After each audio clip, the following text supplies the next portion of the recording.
The concept of tyranny in medieval kingship. What made a king terrible in the medieval mind? In the quiet, candlelit halls of ancient castles, where the wind whistled through stone corridors and the sound of boots echoed on cold floors, the people of the medieval world held a simple but powerful image of kingship. A king was meant to be a guardian, a father to his people, and a warrior of divine authority.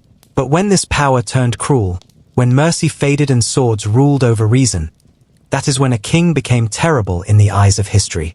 In medieval times, the idea of a terrible king did not always mean someone who was inefficient or weak. On the contrary, some of the most feared monarchs were the strongest. What made them terrible was not their lack of control, but the way they used it.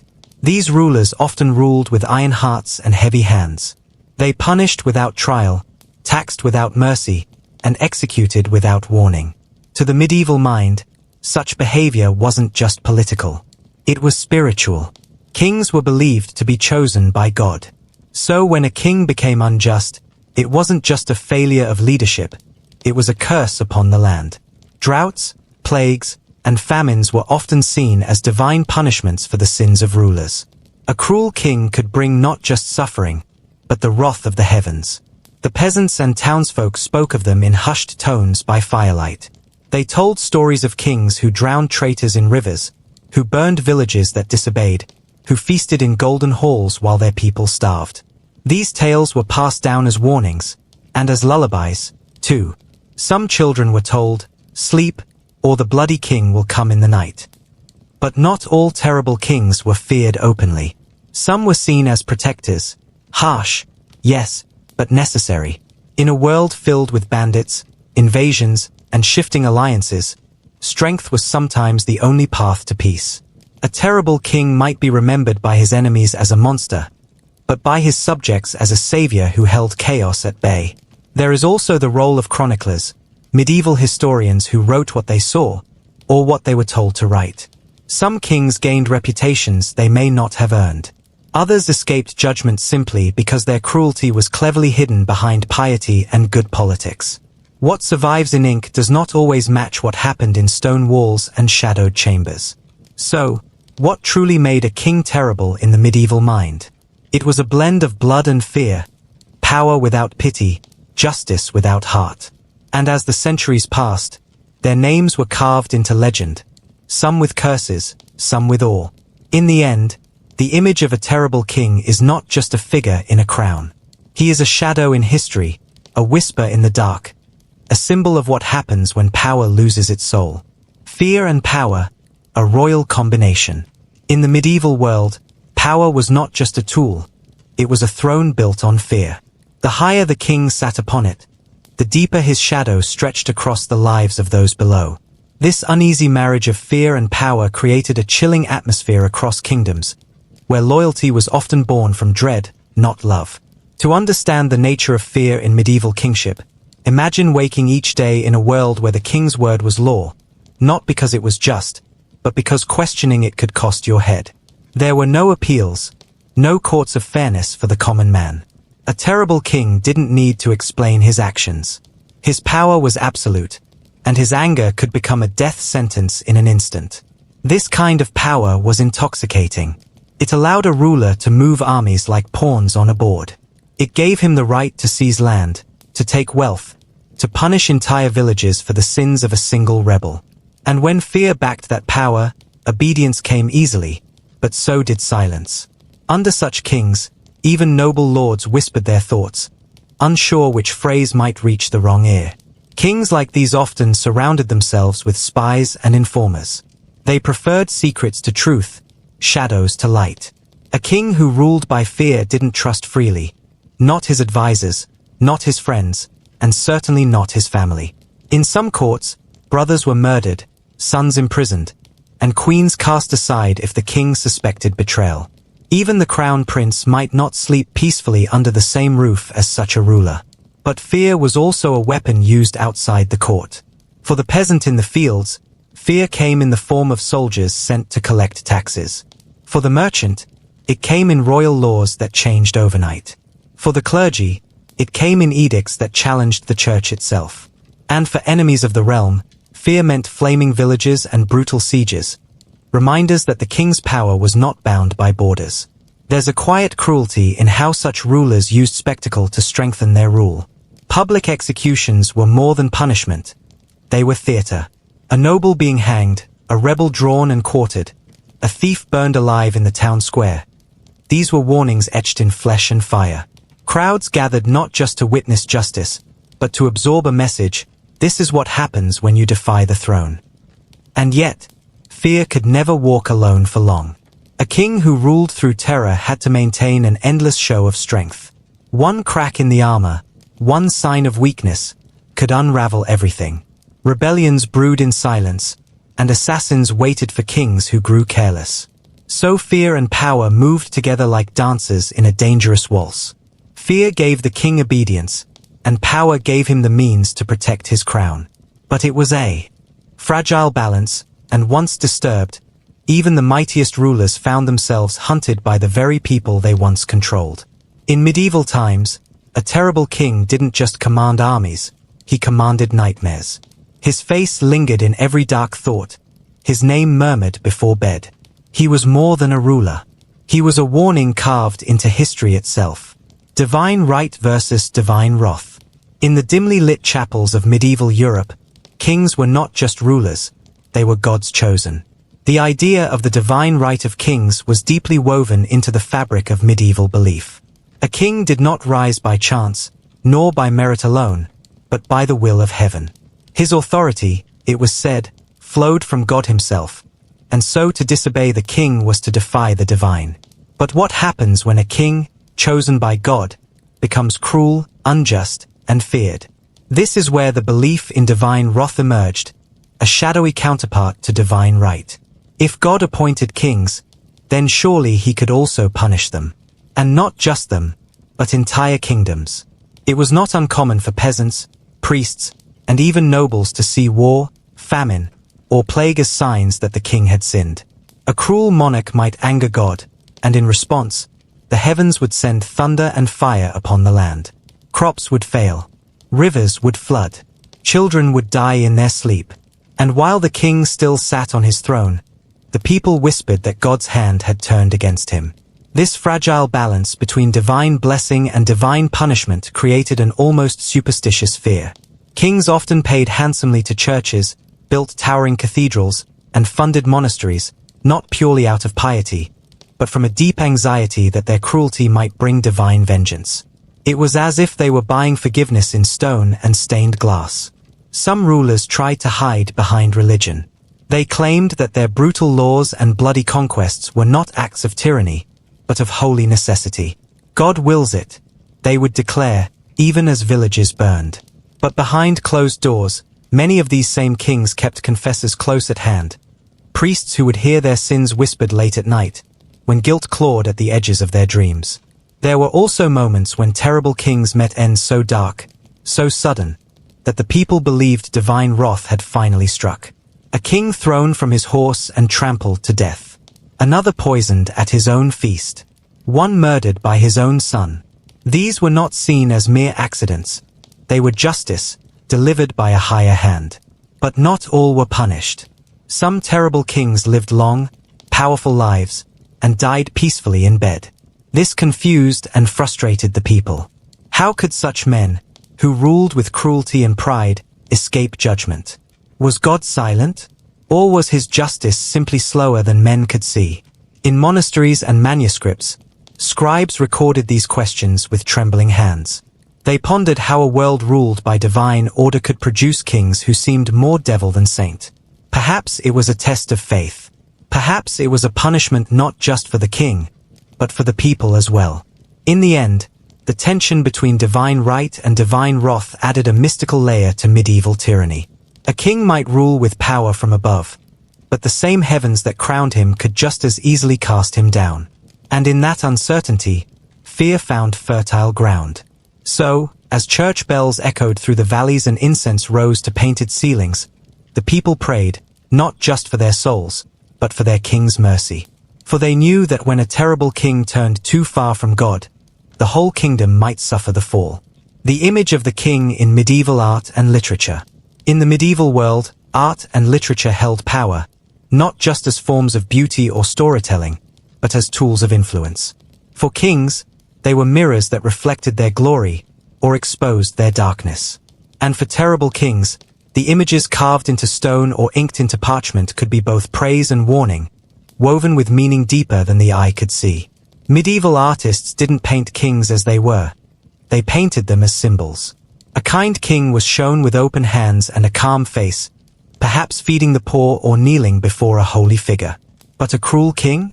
He might be shown towering above others, sword in hand, eyes like fire, trampling enemies beneath his feet. These images didn't just tell stories, they shaped how people remembered them. In illuminated manuscripts, kings often appeared beside saints and sinners alike. A cruel king might be drawn wearing a crown of thorns instead of gold, a quiet insult disguised as symbolism. Writers of the time, like chroniclers and monks, walked a fine line. If they spoke too plainly about a king's cruelty, they risked death. But through allegory and metaphor, they could whisper truths in the margins. Take, for example, medieval fables or epic poems. A lion who devoured his loyal subjects might not just be a lion. He could be a stand-in for a tyrant king. A serpent who deceived his court could represent a ruler whose tongue dripped with lies. These stories traveled from court to village, from mouth to ear, shaping how the people thought and felt. Even stained glass windows in great cathedrals told these stories. Some kings, fearing their legacy, paid for art that showed them as generous, God-fearing rulers, even if their real deeds were dark and bloody. But the artists, especially those protected by the church, sometimes hid messages in the details. A cruel king's face might be carved with a scowl. A halo might be missing. The eyes of saints might look away in sadness. These weren't mistakes, they were warnings in plain sight. Bards and minstrels sang songs of kings, and though their words were clever, they too carried shadows. A tune played softly by the fire might tell of a ruler who broke his promises, or a kingdom cursed by greed. These songs lingered longer than battles. They passed from one generation to the next, even when names were forgotten. Perhaps the most haunting image of the terrible king in medieval literature is the mad ruler. The one who speaks to shadows, trusts no one, and drowns in his own paranoia. He is a man who builds towers too tall, wages wars too far, and sees traitors in every mirror. These characters were not just fiction. They were drawn from real fear, from real pain, from rulers who bled their people dry. So, while swords and crowns shaped kingdoms, so too did ink and brush. The terrible king, no matter how mighty in life, could be humbled by the pen of a quiet monk or the chisel of a brave sculptor. And once the image was made, once the story was told, it could outlive the king himself. Through art and literature, medieval society whispered what it dared not shout. Power without mercy is a curse, and no crown, no matter how heavy with gold, can hide the face of tyranny forever. Court intrigue and the poisoned throne. In the shadowy halls of medieval courts, danger did not always wear armor. It whispered behind tapestries, lingered in the flicker of candlelight, and waited in goblets of wine. Court intrigue, the art of betrayal, manipulation, and hidden ambition, was often the unseen hand behind a king's descent into tyranny. And for terrible kings, the throne was not just a seat of power. It was a poisoned perch surrounded by smiling enemies. The medieval court was more than just nobles and advisors. It was a theater of masks. Every smile could hide a scheme. Every gift could carry a threat. Kings were surrounded by flatterers, spies, secret lovers, and rivals. The air was thick with secrets, and trust was a rare and precious thing, often misplaced. Terrible kings often encouraged this poisonous environment. Paranoid and power-hungry, they pitted noble against noble, feeding lies into the ears of both. Some kings deliberately created conflict within their courts to distract from their own failings. If their lords were busy fighting one another, they were less likely to unite against the throne. This led to an atmosphere of fear, where loyalty was rewarded with suspicion, and suspicion was punished with death. Kings like these kept executioners close, always ready to silence a whisper or sever a threat. One wrong word at a feast, one careless glance in the great hall, could end a life before morning. The throne was soaked not only in gold, but in blood. Poison, both literal and political, was a favored weapon. Some terrible kings lived in fear of being poisoned and made their food tasters eat first. Others were not so cautious, and their deaths came quietly, without battle or rebellion. A cup of wine, a slice of meat, a kiss on the hand, and the kingdom was suddenly without a ruler. But not all poison was swallowed. Some was spread through rumor and accusation. A whisper that a queen was unfaithful. A suggestion that a noble plotted treason. These subtle attacks could destroy reputations and lives, often without proof. Terrible kings used such tactics to isolate threats and destroy trust among their own allies. The poisoned throne was also a metaphor. A king who came to power through deceit often found that deceit returned to haunt him. Children turned against fathers. Brothers betrayed brothers.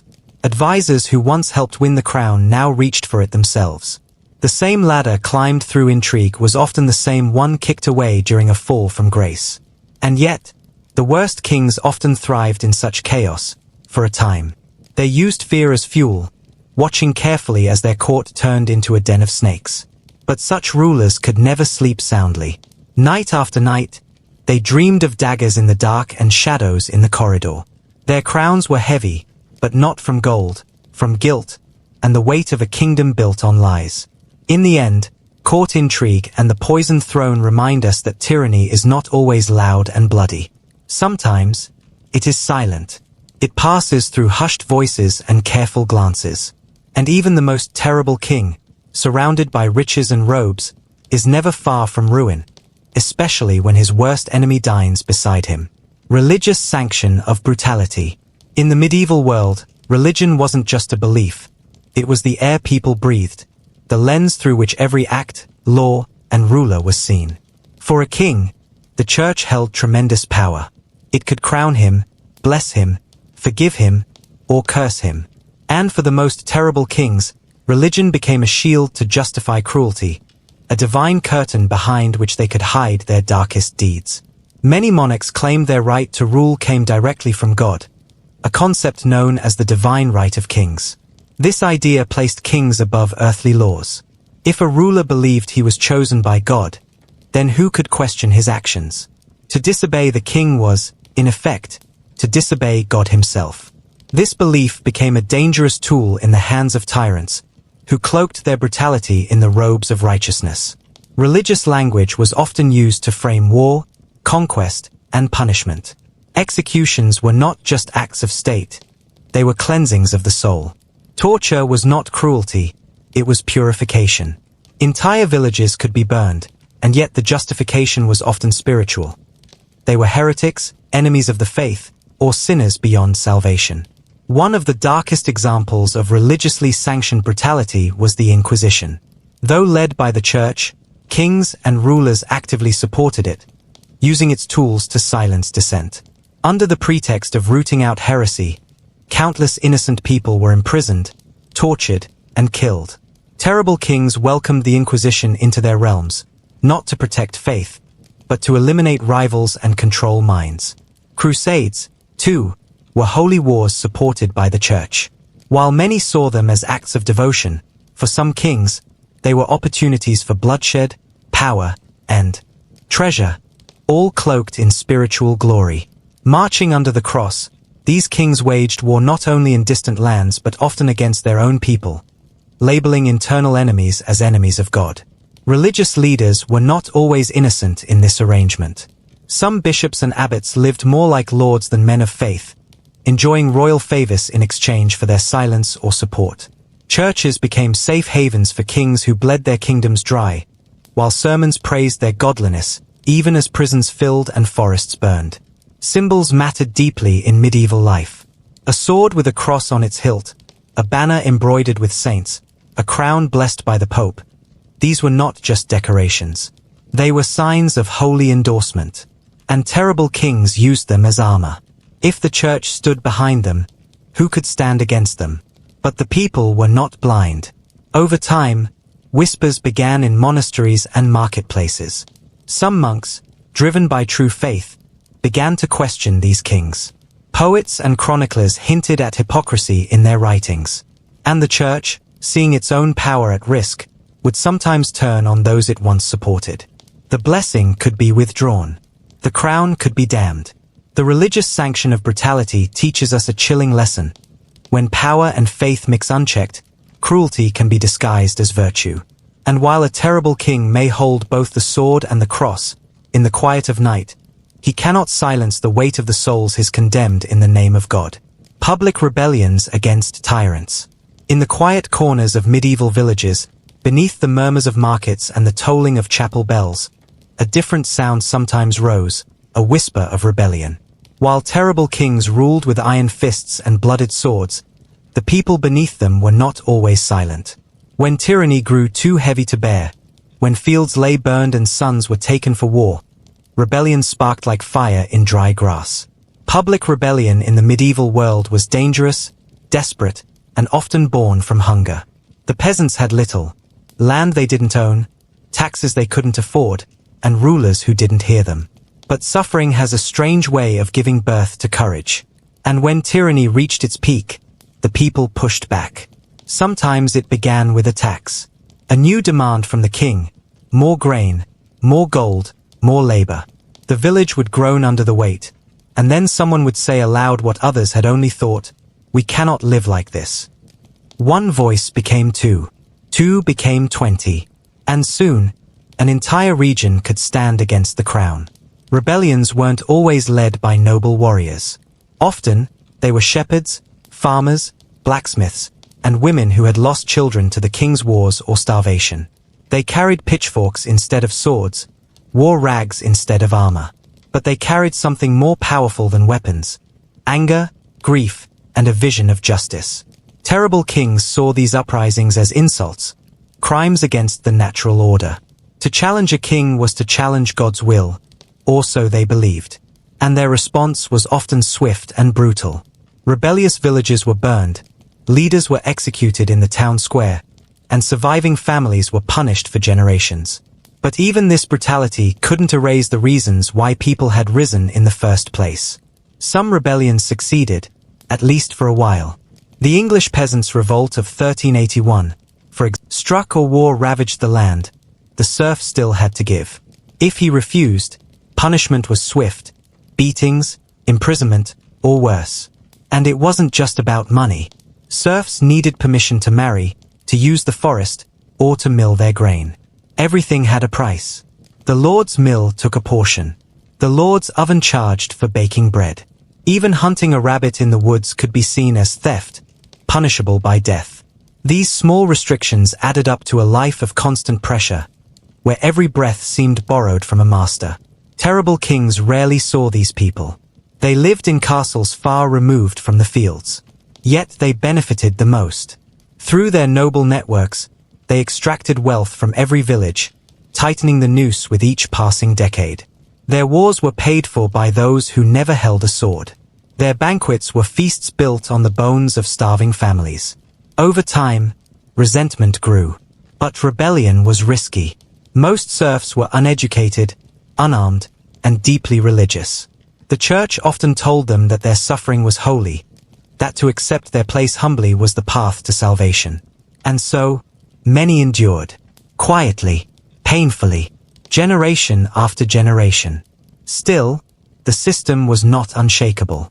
As trade increased and towns grew, some serfs escaped to cities, where freedom awaited after a year and a day. Others bought their liberty, though few could afford it. And slowly, across Europe, cracks began to form in the old order. Economic exploitation under terrible kings was not just about greed. It was about control. By keeping the people poor, they kept them weak. But they also planted seeds of change. Because even in the darkest systems, there are always those who dream of light. Serfdom reminds us that power often hides behind tradition, and that the most enduring chains are not always made of iron, but of law, fear, and generations of silence. The role of fear and propaganda. In the vast kingdoms of the medieval age, fear was more than an emotion. It was a carefully crafted tool used by terrible kings to hold their power tightly. But fear alone was not enough. To truly control a kingdom, kings also needed stories, symbols, and messages that shaped how people saw them. This is where propaganda played its quiet, powerful role. Kings understood that people often believed what they were told by those in power. So they used proclamations, grand ceremonies, and even art to build an image of themselves, not just as rulers, but as almost divine beings. Paintings and tapestries would show the king larger than life, surrounded by angels or wielding mighty weapons. Chroniclers wrote stories that praised their courage, wisdom, and justice, sometimes ignoring the cruelty behind the throne. The idea was simple. If the people feared the king and also admired him, they were less likely to rebel. They would accept harsh laws and punishments because the king was seen as ordained by God, a protector of peace and order. When the king's power was wrapped in mystery and religion, questioning him felt like questioning the natural order.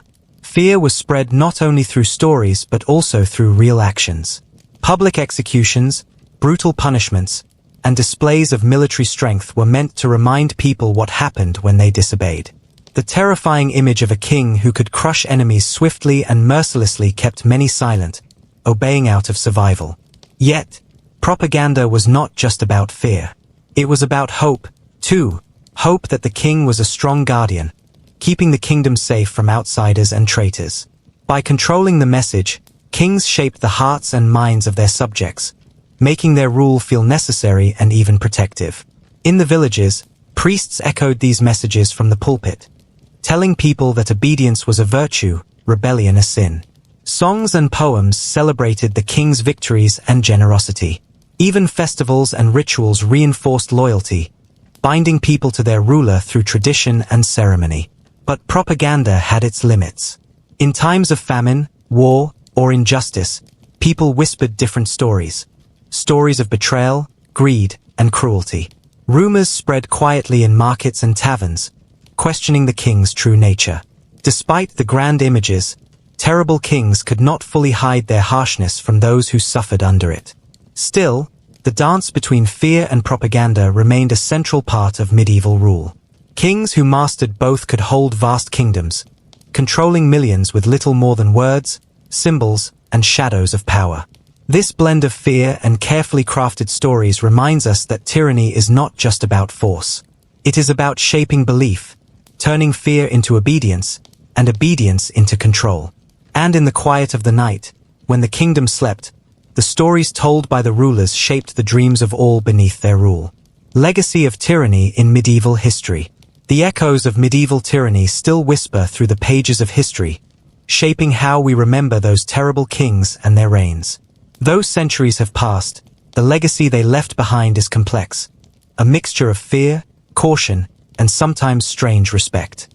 Tyranny in the Middle Ages was often brutal, marked by cruelty and injustice. Yet, these kings also shaped the course of nations in ways both dark and profound. Their rule, harsh as it was, helped define the boundaries of power and governance. Through their mistakes and excesses, future rulers learned what not to do, or sometimes, how to wield power more wisely. The stories of terrible kings remind us how absolute power can corrupt absolutely. They warn of rulers who listen only to themselves, who see their people as mere tools or enemies. But history also shows how people endured, resisted, and sometimes overcame such oppression, planting seeds of justice and liberty. In literature, art, and folklore, these tyrants often become symbols, monsters to fear or cautionary tales to teach.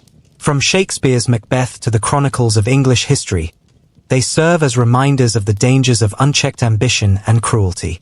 Yet, it is important to remember that history is never simple. Some kings branded as terrible by their enemies might have been just harsh by the standards of their time, struggling to hold fragile realms together through war and unrest. Others may have been victims of propaganda themselves, their stories twisted by those who wanted to see them fall. The legacy of medieval tyranny is also visible in our modern ideas about leadership, justice, and rights. The struggles against these kings helped shape concepts of law and governance that continue to influence societies today. So, when we look back on the terrible kings of medieval times, we see more than just cruelty. We see lessons written in blood and stone. We see the human cost of power abused, and the enduring hope for a better way. This legacy, carried through centuries, invites us to reflect on power's true purpose. Not domination, but service, not fear, but respect. It reminds us that the darkest shadows of history can also light the way forward. King John of England, the villain of Magna Carta. King John of England is often remembered as one of the most hated monarchs in medieval history. His reign from 1199 to 1216 was marked by failures, betrayals, and conflicts that culminated in the creation of the Magna Carta, a document that changed the course of law and monarchy forever. John inherited a troubled kingdom, but instead of stabilizing it, he made enemies at every turn. He was known for his harsh taxation and arbitrary justice, squeezing the barons and the church for money while ruling with an iron fist. His personality was far from charming. Cunning, suspicious, and prone to fits of rage, he inspired fear rather than loyalty. One of John's greatest mistakes was his conflict with the church. When he refused to accept the Pope's chosen Archbishop of Canterbury, the Pope responded by excommunicating John and placing England under an interdict. This meant that religious services stopped, and the kingdom was plunged into spiritual crisis. It was a powerful weapon, and John's stubbornness only deepened his isolation. John's military failures further damaged his reputation. He lost vast territories in France, including Normandy, lands his father had won at great cost. This loss humiliated him and weakened his authority. Nobles who had once supported him grew restless and rebellious. The tipping point came when the barons rebelled against John's oppressive rule. They demanded limits on his power and protections for their own rights. After years of conflict, the barons forced John to seal the Magna Carta in 1215. This charter was revolutionary. It placed limits on royal authority, guaranteed certain legal rights, and established that even the king was not above the law. Richard III, crooked back and dark ambitions. Richard III, the last Plantagenet king of England, is one of the most infamous monarchs in medieval history. His short reign from 1483 to 1485 is shadowed by accusations of cruelty, ambition, and possibly murder, making him a figure both feared and debated for centuries. Born into a turbulent royal family, Richard's rise to power was steeped in intrigue. After the sudden death of his brother King Edward IV, Richard was named Lord Protector for his young nephew, Edward V. However, in a shocking turn, Richard declared his nephews illegitimate and seized the throne for himself. Richard's physical appearance, famously described as having a crooked back, was often used against him in propaganda. Shakespeare's play painted him as a villainous hunchback, a cunning schemer who stopped at nothing to hold power. But historical evidence suggests a more nuanced man, one who was a capable administrator and a brave soldier. Despite his efforts to strengthen the kingdom and improve justice, Richard's reign was fraught with mistrust. Many nobles opposed him, and rumors spread that he had his young nephews murdered to secure his throne. The mystery of the princes in the Tower remains one of history's darkest tales. Richard's rule ended abruptly at the Battle of Bosworth Field in 1485, where he was defeated by Henry Tudor, who became King Henry VII. Richard's death marked the end of the Wars of the Roses and the beginning of the Tudor dynasty. His legacy remains controversial. Was he a ruthless usurper or a misunderstood ruler? The fear and dark ambitions attributed to him have made Richard III a symbol of medieval intrigue and tyranny. Yet, the truth may lie somewhere between myth and history. King Philip IV of France, the Hammer of the Templars. King Philip IV of France, often called Philip the Fair, ruled from 1285 to 1314 and is remembered as one of the most ruthless and powerful monarchs of medieval Europe. His reign was marked by aggressive consolidation of royal power, clashes with the church, and a brutal crackdown on the Knights Templar. Philip's desire to strengthen the monarchy led him into conflict with Pope Boniface VIII. When the Pope tried to assert church authority over secular rulers, Philip responded with force, challenging papal power and eventually influencing the relocation of the papacy to Avignon, known as the Babylonian captivity of the church. One of Philip's most infamous acts was his destruction of the Knights Templar, a wealthy and powerful military order. In 1307, Philip ordered the arrest of all Templars in France on charges of heresy, blasphemy, and corruption. The arrests were based largely on forced confessions extracted through torture. The Templars were subjected to show trials, and many were executed or imprisoned. Philip seized their vast estates and wealth, significantly boosting his own resources. This ruthless move eliminated a major rival and sent a chilling message about the king's power.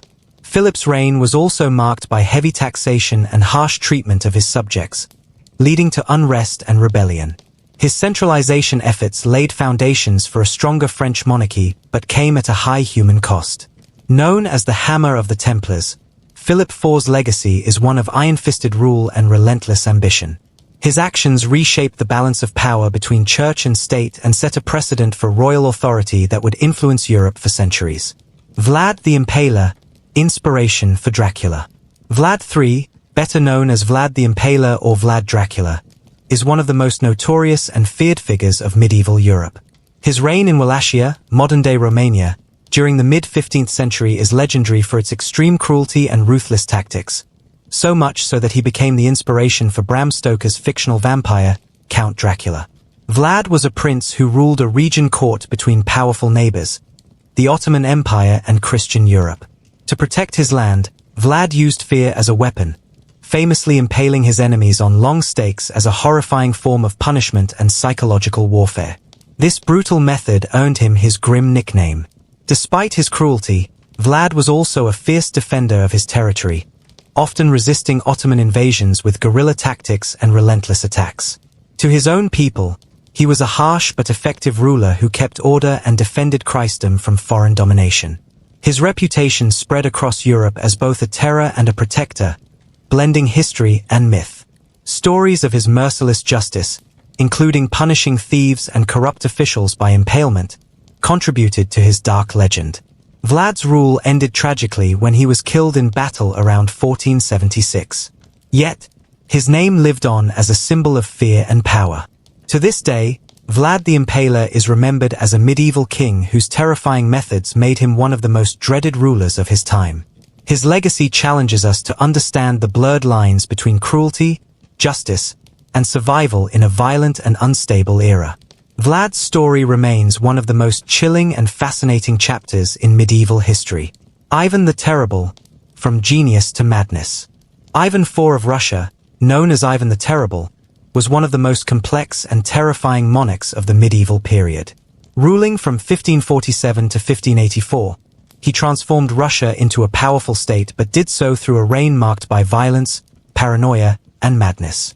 Ivan began his rule with great promise, centralizing power and expanding Russian territory. He established a new legal code, modernized the army, and pushed Russia's borders eastward into Siberia. His early reign earned him respect as a visionary leader and reformer. However, Ivan's personality darkened over time. Haunted by childhood trauma and political betrayals, he became increasingly paranoid and cruel. His infamous secret police, the Oprichniki, terrorized the nobility and anyone suspected of disloyalty. Ivan's violent purges left thousands dead and spread fear throughout the land. One of the most tragic moments of his reign was when Ivan, in a fit of rage, killed his own son and heir, a devastating act that shocked the nation and left Russia vulnerable after his death. Ivan's nickname Terrible reflects not just his cruelty but the awe and fear he inspired. His reign shaped Russia's future, but at great human cost. He remains a symbol of the dangers of absolute power unchecked by reason or compassion. The story of Ivan the Terrible is a cautionary tale of how genius can turn to madness, and how the thirst for control can consume even the greatest rulers. Western Europe's most dreaded monarchs. Alfonso XI of Castile, a brutal legacy. Alfonso XI of Castile, who reigned from 1312 to 1350, is remembered as a fierce and often ruthless monarch whose actions left a lasting and brutal legacy in medieval Spain. His reign was marked by military campaigns, internal strife, and harsh justice, reflecting the turbulent times he lived in. From an early age, Alfonso was known for his strong will and determination. He fought tirelessly to consolidate his power over the Kingdom of Castile, often suppressing noble revolts with harsh measures. His strict rule earned him enemies among the aristocracy, but also loyalty from commoners who saw him as a firm protector. Alfonso's military leadership was notable during the Reconquista, the Christian effort to reclaim Iberian territories from Muslim control. His most famous victory came at the Battle of Rio Salado in 1340, where he decisively defeated a combined Muslim force. This victory was a major turning point in the Christian reconquest of Spain. However, Alfonso's rule was also marked by cruelty. He was known to punish rebels and criminals severely, sometimes using brutal public executions to maintain order and instill fear. This harshness earned him a reputation as a merciless king who ruled with an iron fist. Despite his flaws, Alfonso X's reign helped shape the future of Spain.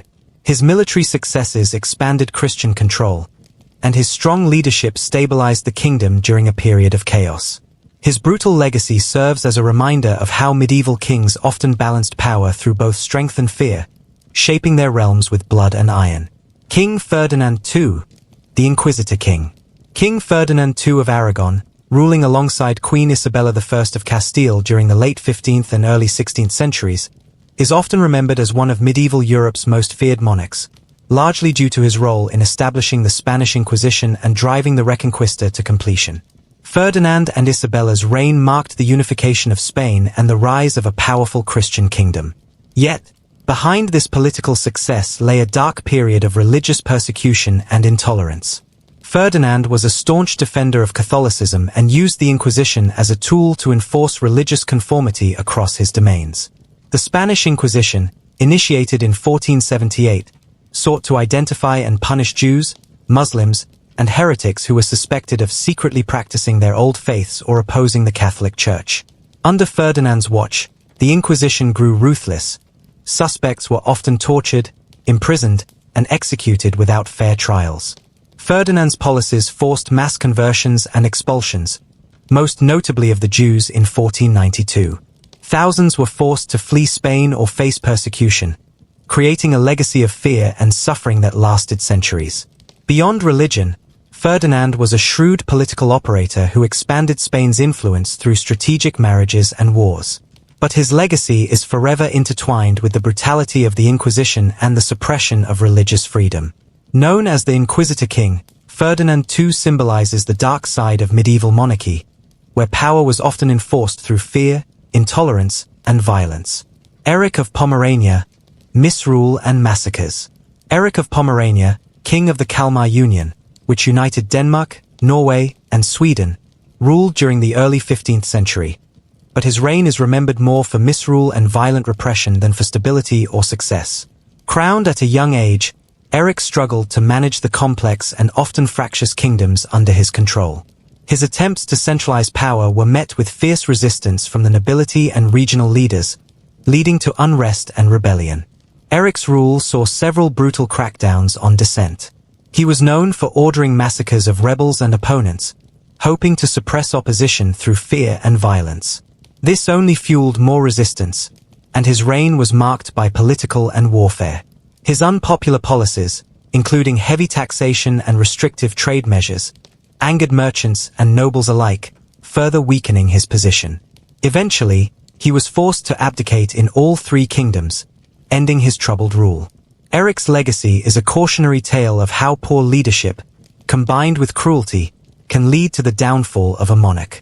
His reign serves as an example of medieval kings whose harsh methods failed to maintain control and instead deepened division. Henry VIII, blood, wives, and power. Henry VIII, King of England from 1509 to 1547, remains one of the most infamous monarchs in history, known as much for his personal life as for his ruthless exercise of power. His reign dramatically reshaped England's religious and political landscape, often at great human cost. Henry's relentless pursuit of a male heir led to 6 marriages, 2 of which ended in execution. His wives' fates, divorced, beheaded, or died, symbolized the brutal lengths Henry would go to secure his dynasty. The famous phrase divorced, beheaded, died, divorced, beheaded, survived still echoes his turbulent marital history. Beyond his marriages, Henry's reign saw the break with the Catholic Church, establishing the Church of England with the king as its supreme head. This monumental move was motivated by both personal desire and political control, but unleashed decades of religious conflict and persecution. Henry was known for his severe treatment of dissenters, including Thomas More and Anne Boleyn, who were executed for opposing his policies. His reign featured widespread use of the Star Chamber to suppress opposition and enforce royal authority. His quest for power and legacy left England transformed but also marked by bloodshed, fear, and political intrigue. Henry VIII embodies the dangerous intersection of personal obsession and absolute monarchy in medieval Europe. Cruel kings of the Byzantine and Eastern realms. Basil the Bulgar Slayer, name that shook empires. Basil II, known as Basil the Bulgar Slayer, was one of the most formidable and feared Byzantine emperors. His reign from 976 to 1025 was marked by relentless military campaigns and brutal tactics, earning him a terrifying reputation across Eastern Europe.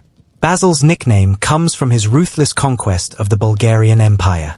After decades of conflict, Basil defeated the Bulgarians in 1014 at the Battle of Clydian, a victory sealed by a horrifying act.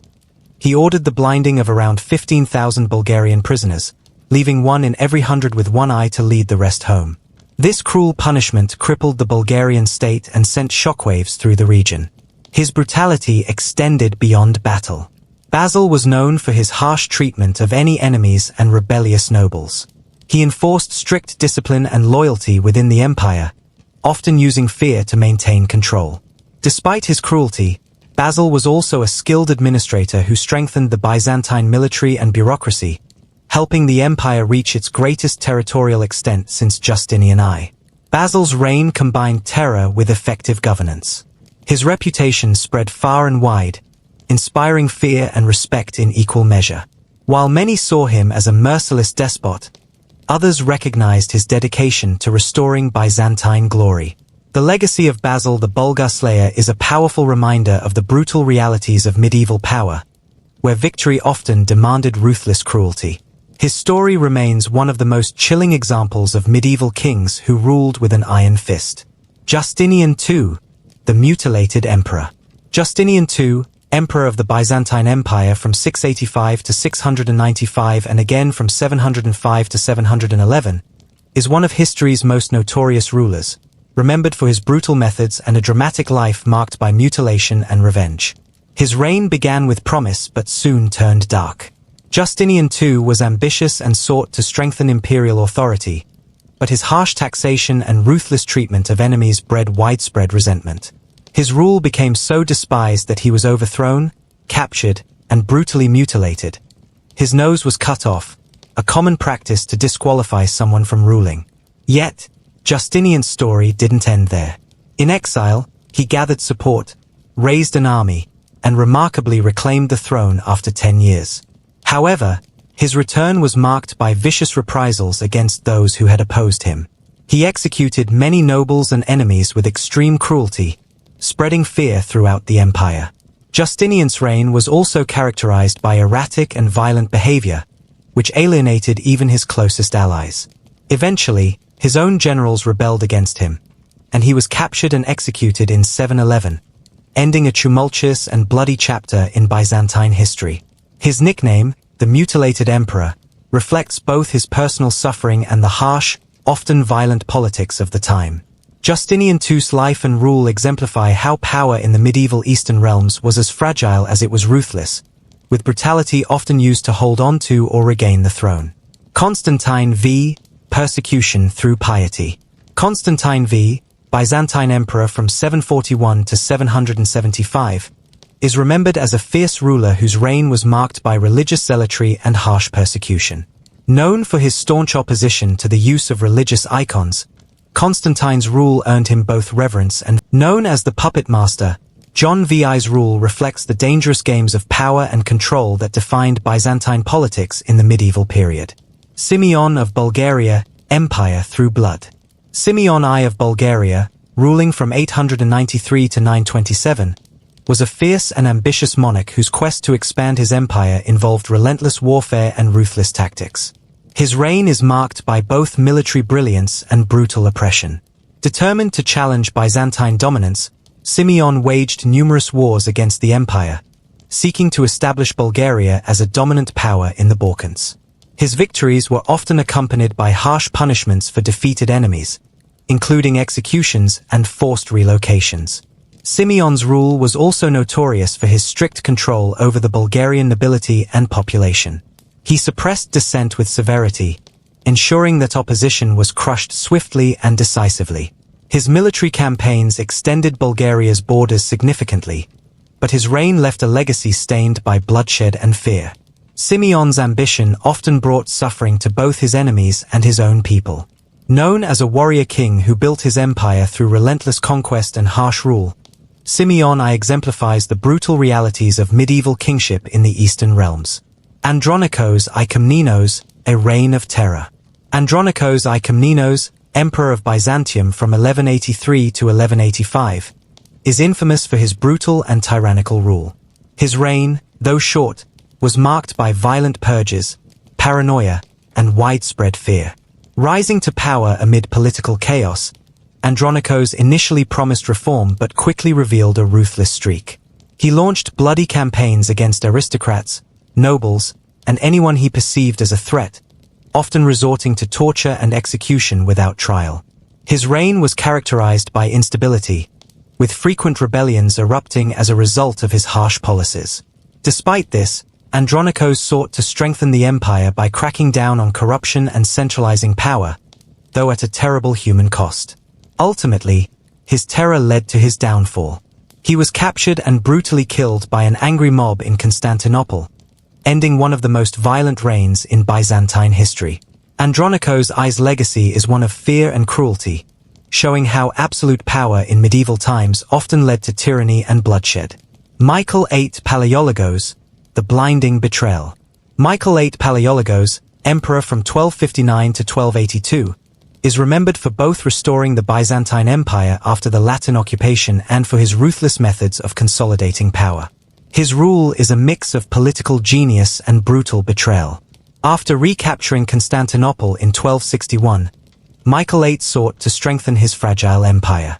However, his reign was marked by harsh actions against political rivals. One infamous tactic was the blinding of opponents, a brutal method to disqualify enemies from ruling or leading rebellions. Michael's consolidation of power involved treacherous alliances and betrayals. He crushed revolts with iron fists and did not hesitate to eliminate family members or former allies if they posed a threat. While he restored the empire's glory, Michael's cruelty and political ruthlessness left a legacy of mistrust and fear.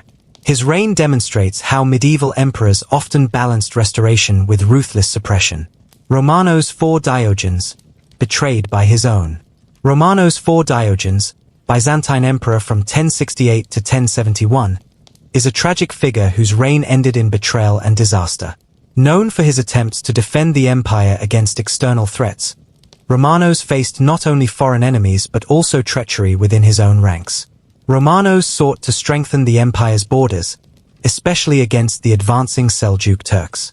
However, his military campaigns culminated in the catastrophic Battle of Manzikert in 1071, where he was captured and defeated.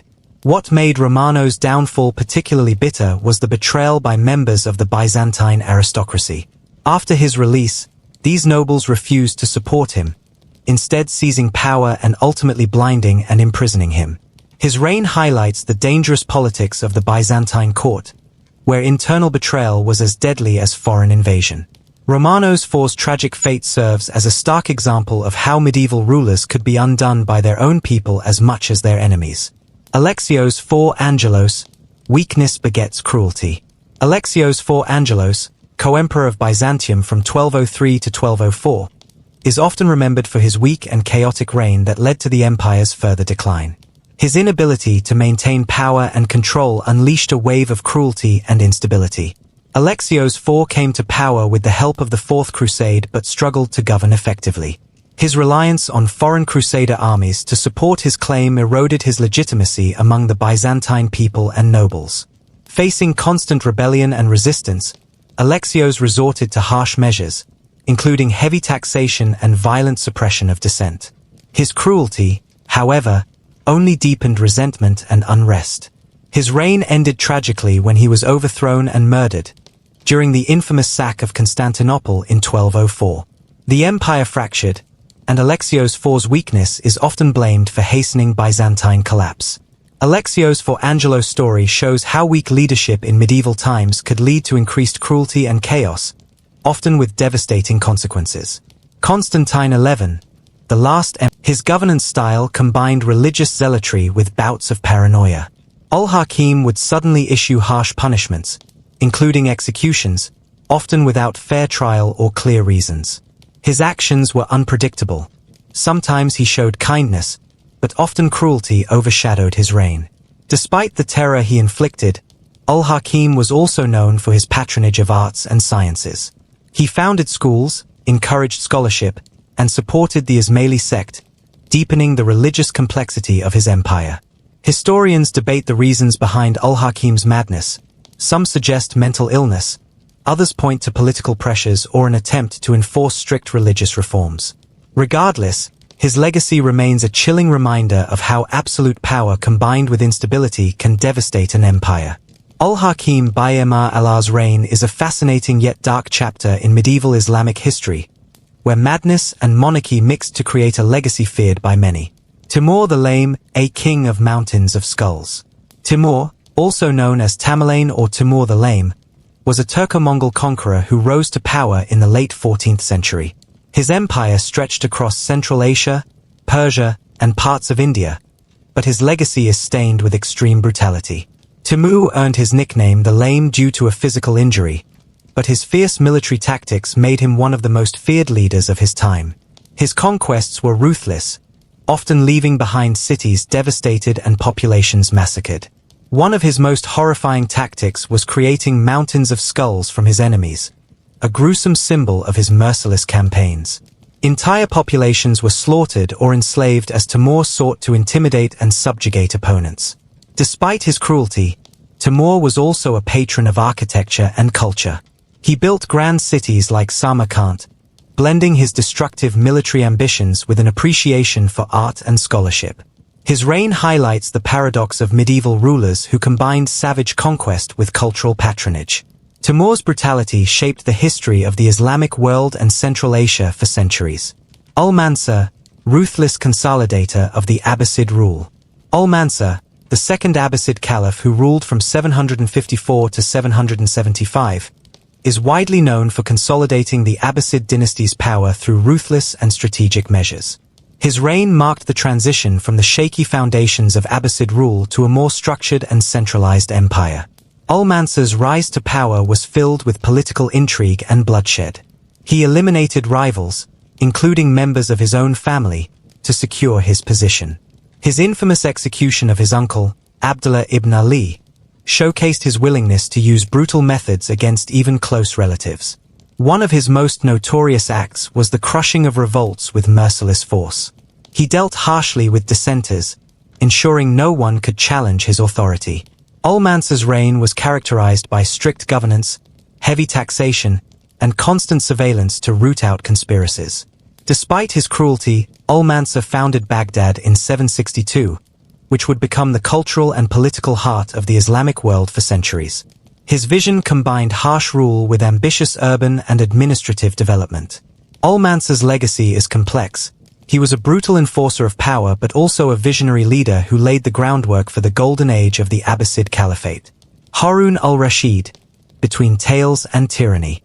Harun al-Rashid, the fifth Abbasid Caliph who ruled from 786 to 809, is famously remembered as a symbol of the Islamic Golden Age, immortalized in the 1001 Nights tales. Yet, beneath the glamour and legendary stories lay a ruler capable of harshness and cruelty. While Harun al-Rashid patronized arts, science, and culture, his reign was also marked by strict control and political suppression. He did not hesitate to eliminate rivals or perceived threats to his rule, often resorting to imprisonment or execution. His court was known for both opulence and intrigue. Harun maintained a network of spies and informants, which created an atmosphere of fear among his enemies and even his own officials. Political dissent was met with swift and often brutal consequences.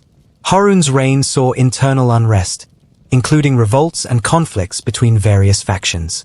His harsh responses to rebellions, including executions and public punishments, revealed the ruthless side of his governance. This duality, of a cultured patron and a harsh ruler, makes Harun al-Rashid a fascinating figure. He embodied the splendor and the dark realities of medieval Islamic monarchy. Al-Mu'tasim, the Iron Fist of Baghdad. Al-Mu'tasim, who ruled as Abbasid Caliph from 833 to 842, earned a fearsome reputation for his harsh and militaristic rule over Baghdad. Known as the Iron Fist, his reign marked a period of consolidation through ruthless military power. Al-Mu'tasim strengthened the army by creating a new elite corps of Turkish slave soldiers, known as the Ghilman or Mamluks, who were fiercely loyal to him. This shift in military power allowed him to suppress rebellions brutally and keep control over a fractious empire. His rule was marked by strict discipline and often cruel punishments. Al-Mu'tasim dealt harshly with dissenters, including members of the court and religious scholars who opposed his policies. Executions and imprisonments were common tools to maintain order. One of his most infamous acts was the Siege of Amorium in 838, where thousands were slaughtered after the city fell to his forces, a grim example of his brutal military campaigns. Despite his cruelty, Al-Mu'tasim also fostered a degree of administrative reform and artistic patronage, balancing his iron-fisted approach with some cultural advancements. His legacy is a reminder of how medieval rulers could combine military might and harsh governance. Tughlaq of Delhi, a cruel and strange ruler. Muhammad bin Tughlaq, Sultan of Delhi from 1325 to 1351, is often remembered as one of the most controversial and enigmatic rulers of medieval India. His reign combined visionary ideas with unpredictable cruelty and strange policies that bewildered his subjects. Tughlaq introduced ambitious reforms, including attempts to move the capital and changes to taxation, but many of his decisions led to widespread suffering. His rule saw rebellions, famine, and economic turmoil, partly caused by his erratic. Known for his harsh punishments, Tughlaq did not hesitate to execute nobles and officials who displeased him. His paranoia made his court a dangerous place, where suspicion often led to death sentences or exile. Despite his cruelty, he was an intellectual and patron of learning, supporting scholars and artists. However, his eccentric behavior, such as moving the capital city far from Delhi, alienated many. Muhammad bin Tughlaq's reign is a study in contrasts, a brilliant but troubled king whose strange and cruel actions left a mixed legacy in Indian history. Al-Hakim II of Cordoba, scholar and executioner. Al-Hakim II, who ruled as Caliph of Cordoba from 961 to 976, is remembered both as a great patron of knowledge and a ruler with a ruthless streak. His reign marked a flourishing of culture and learning in Islamic Spain, yet it was also marked by political intrigue and brutal crackdowns. As a scholar himself, Al-Hakim II amassed one of the greatest libraries of the medieval world, promoting sciences, philosophy, and literature. However, his dedication to intellectual growth did not stop him from using severe measures against opponents. Political rivals and dissenters faced harsh punishments, including executions, as Al-Hakim sought to maintain tight control over his court and territories. His rule was marked by paranoia and a zero-tolerance approach to rebellion. This combination of scholarly patronage and brutal political suppression shows the complexity of many medieval rulers in the Islamic world, who balanced enlightened interests with fierce power struggles. Al-Hakim II's reign remains a fascinating example of a ruler who valued both knowledge and control, often enforcing his will with an iron hand. Sultan Bayezid I, lightning with a dark streak. Sultan Bayezid I, also known as Bayezid the Thunderbolt, ruled the Ottoman Empire from 1389 to 1402 and was famous for his swift military campaigns and ruthless leadership. His nickname, the Thunderbolt, reflected his rapid conquests but also the fear he inspired. Bayezid was known for his harsh treatment of enemies and even his own officials. He crushed rebellions with brutal force and showed little mercy to those who opposed him. Executions and punishments were often public, designed to deter dissent. One of his darkest acts was the execution of his own son-in-law and political rivals to secure his power. His reign was marked by a combination of military brilliance and cruelty, blending conquest with harsh governance. His downfall came after the disastrous Battle of Ankara in 1402, where he was captured by Timur, marking a temporary setback for the Ottomans. Bayezid's legacy is one of swift conquest and ruthless control, embodying the harsh realities of medieval Islamic rule and empire building. Sultan Murad IV, the booze-banning butcher. Sultan Murad IV ruled the Ottoman Empire from 1623 to 1640 and is remembered as one of the empire's most severe and authoritarian rulers. His strict policies and brutal enforcement earned him a reputation as both a reformer and a ruthless enforcer. Murad IV took power during a time of chaos and decline, determined to restore order through harsh measures.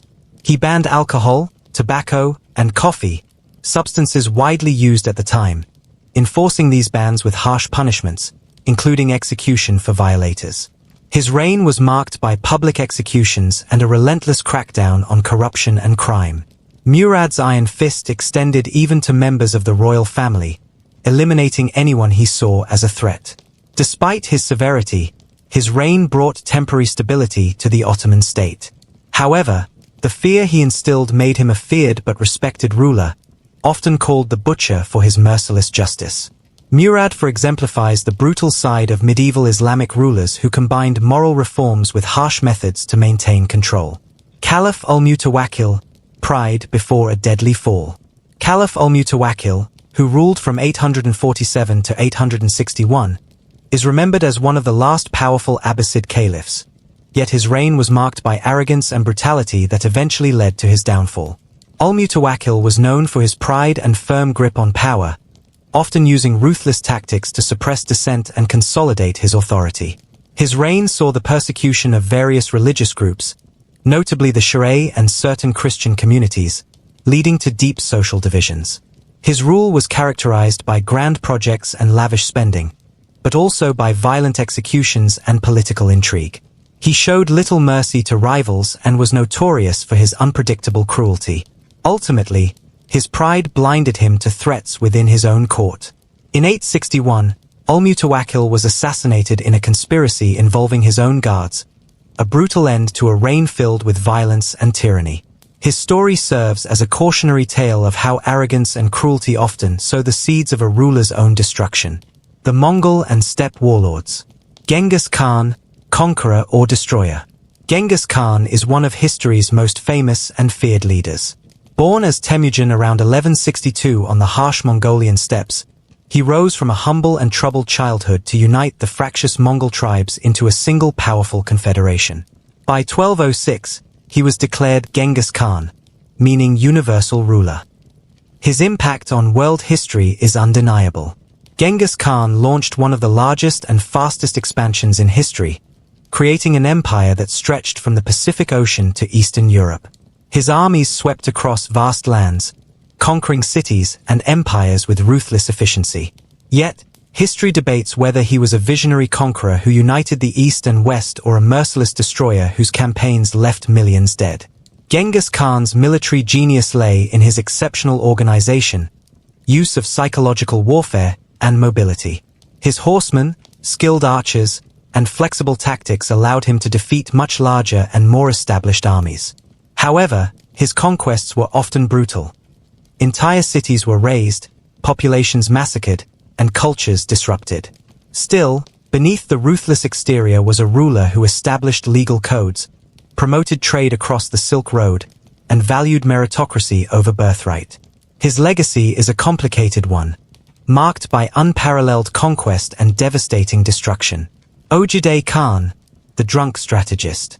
Ogedei Khan, the third son of Genghis Khan, inherited the empire in 1229 and ruled until 1241. Known for his excessive drinking, Ogedei's reign is often remembered for a strange mix of indulgence and strategic brilliance. Despite his personal weaknesses, Ogedei proved an effective ruler who continued his father's expansionist policies. Under his command, the Mongols conquered vast parts of Eastern Europe, including the defeat of the Kingdom of Hungary and the invasion of Poland. His armies devastated cities and castles, leaving behind scenes of ruin.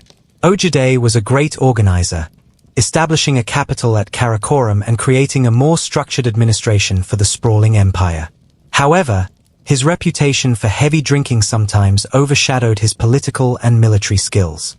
His death in 1241 caused a temporary halt in Mongol expansion, as his heirs returned to Mongolia for the election of a new Khan. Ogedei's reign illustrates how the Mongol Empire combined moments of chaos and order, and how personal flaws did not always prevent great achievements. Monkey Khan, ruthless in expansion. Monkey Khan, grandson of Genghis Khan, became Great Khan in 1251 and was known for his ruthless determination to expand the empire further. Under his rule, the Mongols launched massive campaigns in China, the Middle East, and Southeast Asia. Monkey was relentless in crushing resistance. His forces besieged and captured the last strongholds of the Song dynasty in southern China, bringing an end to centuries of division. Meanwhile, his armies pushed westward into the Middle East, attacking cities like Baghdad and Damascus with brutal efficiency. His rule was marked by strict military discipline and harsh treatment of conquered peoples. Monkey did not tolerate dissent and ensured that his generals executed any who resisted Mongol authority. Despite his cruelty, Monkey improved governance, encouraging trade and communication across the vast empire. His reign represents the Mongol Empire at its greatest territorial extent, shaped by a leader both brutal and effective. Tamerlane, cities burned, empires built. Tamerlane, also known as Timur, was a 14th century warlord who sought to revive the Mongol legacy of conquest. Claiming descent from Genghis Khan's family, Timur built an empire across Central Asia, Persia, and parts of India, leaving a trail of destruction and rebuilding in his wake. Tamerlane was infamous for his merciless tactics. He ordered the mass slaughter of populations in conquered cities, building towers of skulls as gruesome warnings to others. His campaigns destroyed many thriving centers of culture and commerce. Yet, Timur also established a powerful state, fostering art, architecture, and learning in his capital, Samarkand. His patronage attracted scholars and artisans, blending brutal conquest with cultural renaissance. His reign epitomizes the harshness of steppe warfare, relentless violence paired with efforts to consolidate and govern. Hulagu Khan, the end of the Abbasids. Hulagu Khan, a grandson of Genghis Khan, was a Mongol general tasked with expanding the empire into the Middle East. His most infamous achievement was the siege and destruction of Baghdad in 1258, which ended the Abbasid Caliphate's 500-year reign. The fall of Baghdad was catastrophic. Hulagu's forces sacked the city, massacring tens of thousands and destroying priceless libraries and cultural treasures. This event marked a turning point in Islamic history, shattering the political and cultural center of the Muslim world. Hulagu's rule also extended to Persia and parts of Syria, where he continued campaigns of conquest with brutal efficiency. His governance was harsh but laid foundations for the later Ilkhanate dynasty. Hulagu's legacy is inseparable from the destruction of Baghdad, symbolizing the Mongol Empire's devastating impact on established civilizations. Batu Khan, the scourge of Europe. Batu Khan, another grandson of Genghis Khan, led the Mongol invasion of Europe in the 13th century. He founded the Golden Horde and commanded forces that swept through Russia, Poland, Hungary, and beyond. Batu's campaigns were marked by incredible speed and savagery. Cities were burned, populations massacred, and resistance crushed. His invasions devastated entire regions, leaving lasting scars on European history. Despite his brutal military tactics, Batu established the Golden Horde as a powerful political entity, integrating Mongol and local customs. His rule brought a period of relative stability to the conquered territories, though under harsh Mongol domination. Batu Khan's story highlights the Mongol Empire's reach into Europe and the fear inspired by their unstoppable armies. Kublai Khan, civilized but merciless. Kublai Khan, grandson of Genghis Khan and founder of the Yuan dynasty in China, is remembered for blending Mongol military prowess with Chinese governance. He ruled from 1260 to 1294 and oversaw a period of cultural exchange and expansion. Kublai embraced Chinese culture and sought to govern with Confucian principles, establishing a court in Beijing and encouraging trade and innovation. However, his rule was not without cruelty. He suppressed rebellions brutally, sometimes resorting to mass executions and harsh punishments. His military campaigns against Japan and Southeast Asia ended in failure but were marked by determination and relentless ambition. Kublai Khan's legacy is complex, a ruler who brought Mongol rule into a civilized empire while maintaining the harsh realities of conquest and control. Timur's grandsons, fighting among the ashes. After Timur's death in 1405, his empire quickly fractured among his descendants. The grandsons of Timur fought bitterly for control, turning once unified territories into battlegrounds. These internal conflicts weakened the empire, as rival factions employed brutal tactics to claim power. Civil wars, assassinations, and shifting alliances became common, leading to widespread destruction and suffering. The grandsons' infighting marked the decline of Timur's legacy, as the empire fragmented into smaller khanates and kingdoms, each ruled by ruthless warlords. Their struggles illustrate how the collapse of centralized power in the steppe world often led to cycles of violence and instability. Golden Horde rulers rule through fire. The Golden Horde, founded by Batu Khan, became a dominant power in Eastern Europe and Russia. Its rulers maintained control through fear and military strength. Golden Horde Khans were known for their harsh taxation and brutal repression of revolts.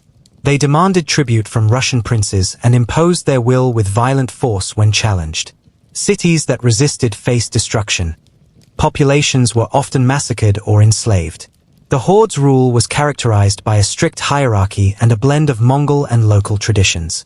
Despite their cruelty, the Golden Horde Khans played a crucial role in shaping medieval Russian history, influencing culture, politics, and society. The Khanates and the decline into tyranny. Following the fragmentation of the Mongol Empire, various Khanates emerged, such as the Crimean Khanate, the Kazakh Khanate, and others. These successor states often descended into tyranny. Rulers became increasingly despotic, using fear and violence to maintain power over fractious and divided populations.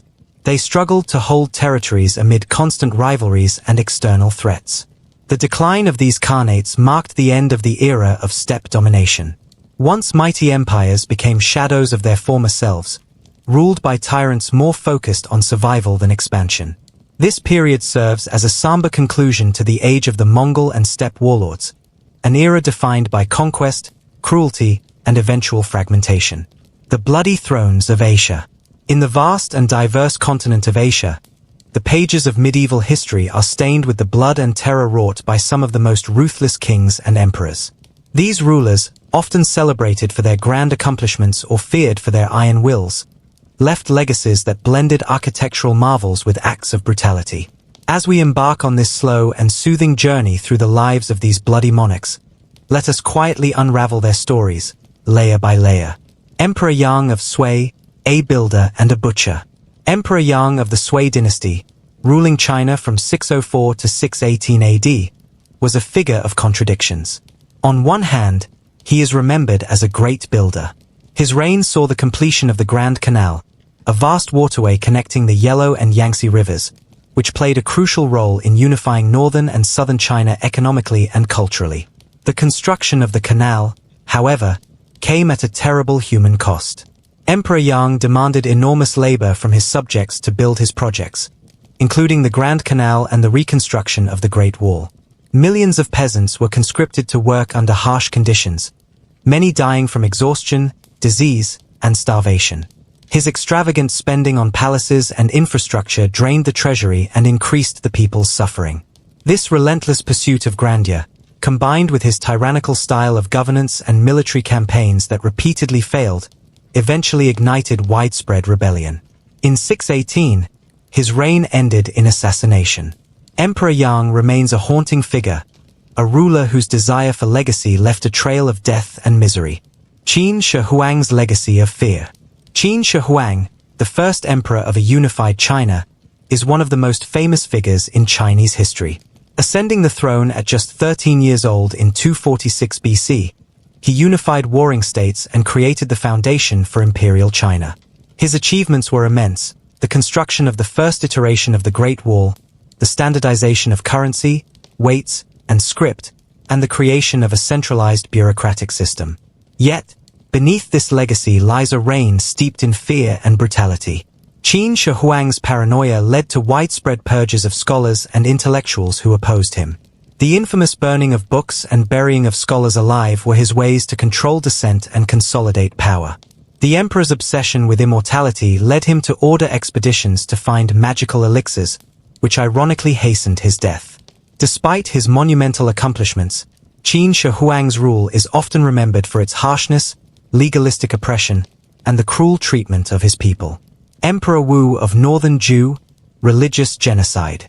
Emperor Wu of Northern Zhou, r. 561 to 578 AD, was a ruler known for his zealous promotion of Buddhism, but also for the severe persecution of rival religious groups. His reign marked a turbulent era where religion and politics intersected violently.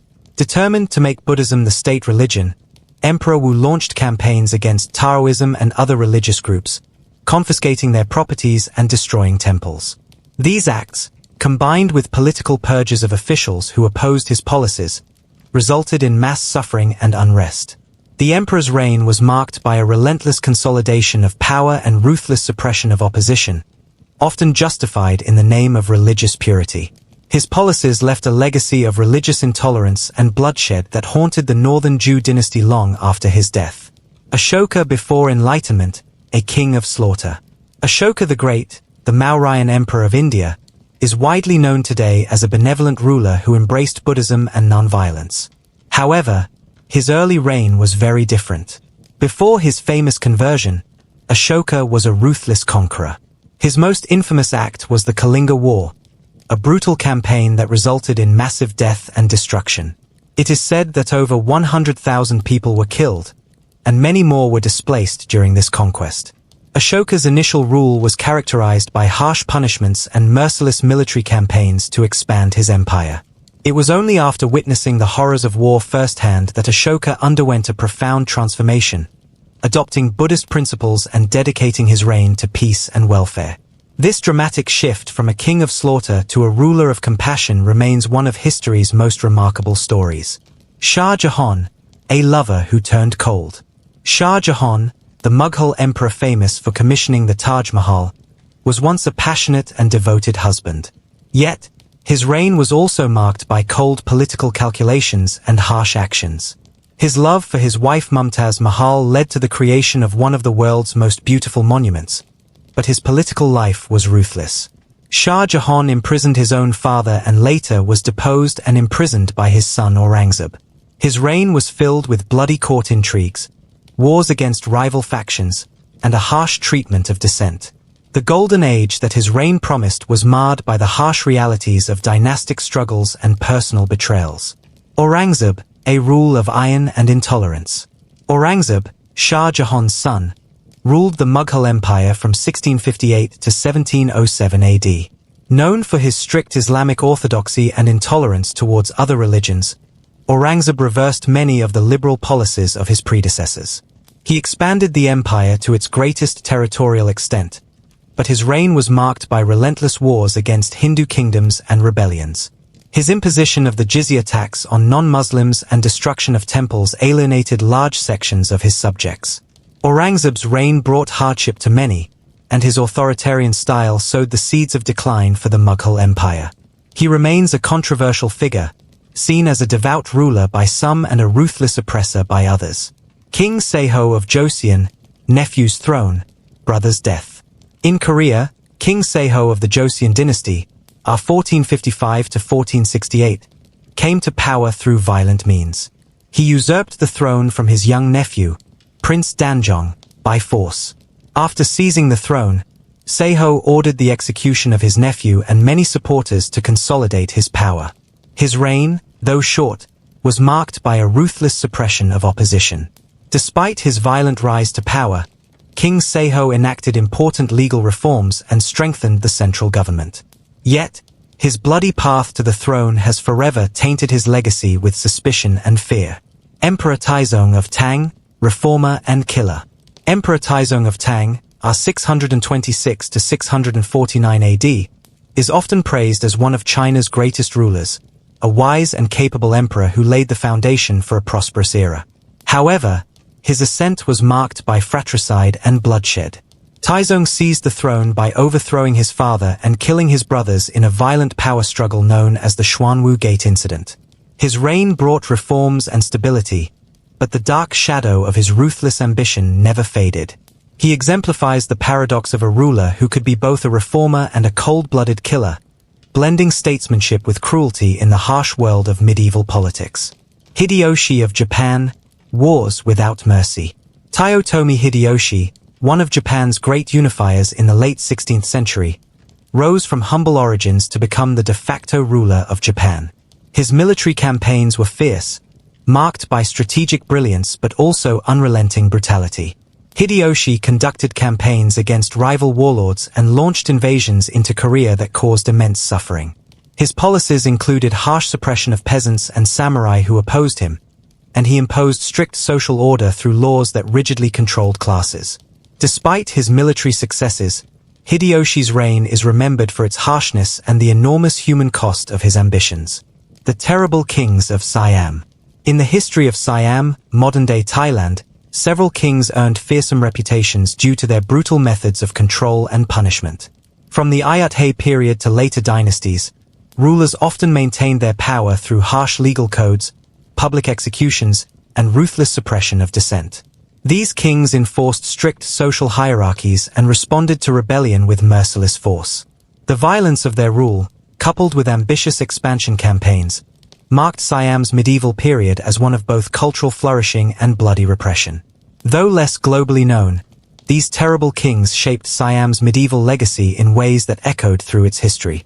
Thus, from the grand palaces of China to the battlefields of Korea and the courts of India and Japan, the bloody thrones of Asia reveal a world where power was seized and maintained through cruelty, ambition, and sometimes shocking brutality.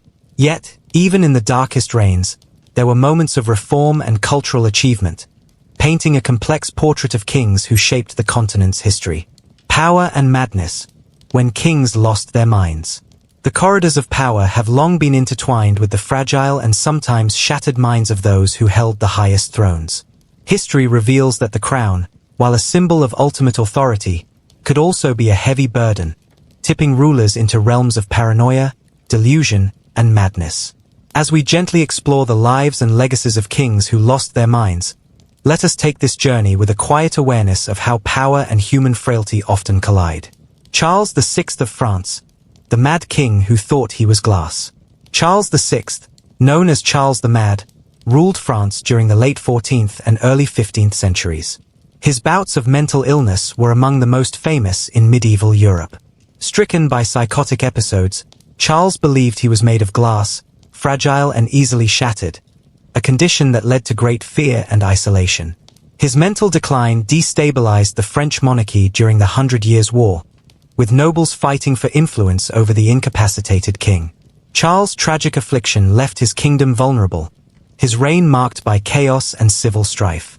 Yet, in the quiet moments between madness, he was remembered as a ruler caught in a tragic human struggle far beyond his control. Christian VII of Denmark, a puppet on the throne. Christian VII ascended the Danish throne in 1766, but his mental illness rendered him a weak monarch, heavily influenced by court factions. Diagnosed with schizophrenia or severe mental disturbance, Christian was often childlike and erratic, leaving governance to his ministers and his physician Johann Friedrich Struensee.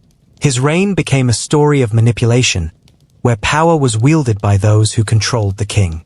The tragedy of Christian VII lies not only in his illness but in the political intrigue and betrayals that surrounded him, a monarch imprisoned by both his mind and his courtiers. Henry VI of England, madness and civil war. Henry VI of England faced a lifetime shadowed by mental illness, which heavily impacted English history. His episodes of insanity contributed to the outbreak of the Wars of the Roses, a brutal civil war between rival noble houses. During his episodes, Henry was unable to rule effectively, and his queen and nobles fought to control the throne. His fragile mind symbolized a kingdom in turmoil, torn apart by dynastic conflict and bloodshed. Henry's life is a testament to how a king's mental state could shape the destiny of an entire nation. Emperor Nero, legacy in medieval thought. Though Nero ruled ancient Rome, his legacy echoed through medieval Europe as a symbol of madness and tyranny. Known for his extravagance, cruelty, and alleged madness, Nero became the archetype of the mad ruler in later medieval thought. Medieval chroniclers often invoked Nero's image to warn against the dangers of absolute power combined with insanity. His legacy served as a cautionary tale, reflecting fears that a ruler's madness could unleash chaos and destruction. Ul-Hakim Bayemar Allah, revisited in madness. Ul-Hakim Bayemar Allah, the Fatimid Caliph of Cairo, is remembered not only for his cruelty but also for his strange and erratic behavior, which modern historians often interpret as mental instability. His reign featured bizarre decrees, including the destruction of Christian churches and the sudden enforcement of odd religious laws.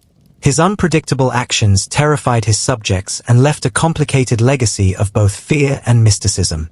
The isolation of kingship, fueling delusions.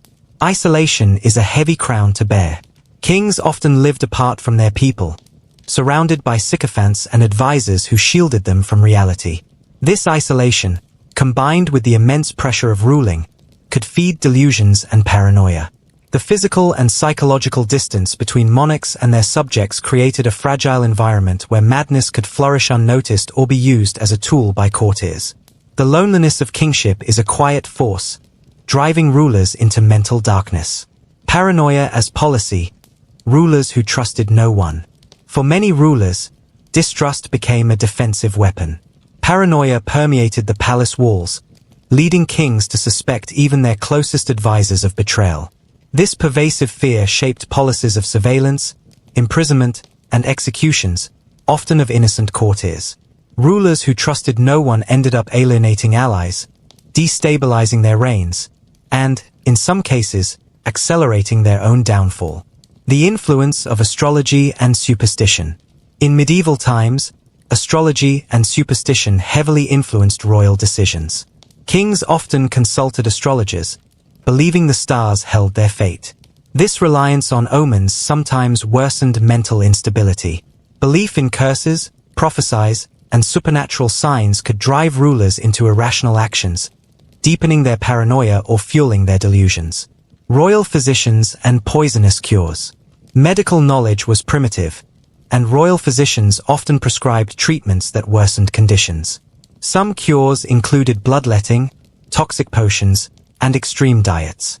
These misguided treatments sometimes hastened a king's decline or even caused death.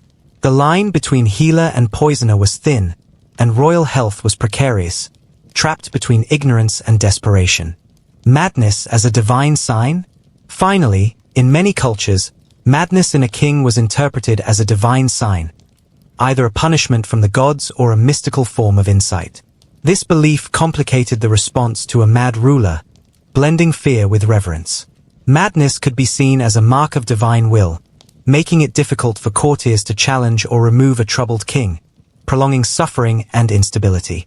Thus, in the silent halls of castles and palaces, where crowns gleamed under flickering torchlight, the mind of the king could be his greatest strength or his most tragic downfall. The delicate balance between power and sanity is a story that echoes through history, reminding us that even those who rule the world are, at their core, human. The tools of tyranny. Throughout the centuries, kings and emperors have wielded power not only with crowns and armies but with darker tools designed to suppress, control, and terrify. Tyranny has many instruments, some seen in plain sight, others whispered about in fear-filled corners. As we journey into the shadowy depths of history, let us walk quietly through these methods of control, where power met cruelty and silence often followed. Dungeons and torture chambers. Beneath the gilded palaces and echoing throne rooms lay the stone-blooded world of dungeons, dark, damp, and hidden from the sun. Here, tyrants enforced silence, loyalty, and fear. These chambers weren't just for criminals. They were for political dissidents, suspected traitors, and even those who dared speak too freely. Chains rattled on cold walls. Torture devices, iron maidens, racks, thumbscrews, were tools of both punishment and performance. The purpose wasn't always to extract truth, but to demonstrate absolute control. A scream from below served as a warning above. And in these hollow catacombs, kings carved obedience into the bones of their people. Public executions and spectacle. While some punishments were hidden, others were displayed in full. Public executions served as gruesome theater. Gallows in the town square, heads on spikes at the city gates, bodies broken on wheels. Each spectacle was a message. Disobedience would not be tolerated. Crowds gathered not just in fear, but in fascination. Monarchs knew this. These events reinforced the myth of divine authority, that the king was judge, jury, and executioner. It wasn't only death, it was performance. A rebellion crushed didn't end with swords. It ended with blood spilled before the masses, silencing not only voices but thoughts. The secret police of kings. Tyrants needed more than brute strength. They needed ears in the shadows.